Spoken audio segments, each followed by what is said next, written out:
Deadly storms and tornadoes ravaged several states. The damage in parts of Texas described as a total loss.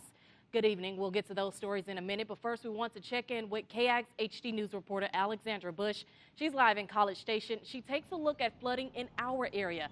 Alex, while there wasn't a sight of a tornado in Brazos County, people here say yesterday's nonstop showers was definitely a sight to see. Tashara, here in the Brazos Valley, we received between 3 to 6 inches of rain this past weekend. Add that all up, and we are now in the third wettest year on record. In the last couple of days, we saw a lot of ponds and creeks flooding. I'm here over at Peach Creek, and you can't really see because it's dark outside right now, but I'm telling you, the water is starting to clear out, and luckily we haven't heard too many reports of damages here in the area. Sherry Pittman saw plenty of water on her way to work. This is not normal. The road this morning earlier was covered. You can see the branches. It's receded a whole bunch, so it looks much better, but this is normally just all green grass. Back home in Robertson County, she saw a similar view. It's Spring Creek that crosses our property, and it was probably a couple of feet over the bridge. The water is just crazy high. Flood damage repair companies ServPro and Black Hill Restoration say they really haven't seen a lot more calls.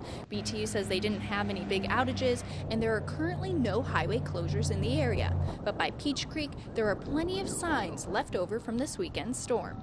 I think the reason we have the most flooding is because the area is in the lowland and we have multiple creeks and streams that run into this area. Over in Bryan, streets that typically flood look fairly clear midday. Typically right through here, the whole thing is flooded, so everything from down towards T Drive all the way right here just comes and just kind of sits and floods. April got lucky this time with no damage to her flood-prone garage. Some homes in the area may not have been as fortunate, but up in North Texas, many things lost cannot be replaced. We are very lucky, very blessed to be where we are and to not have any of the damage.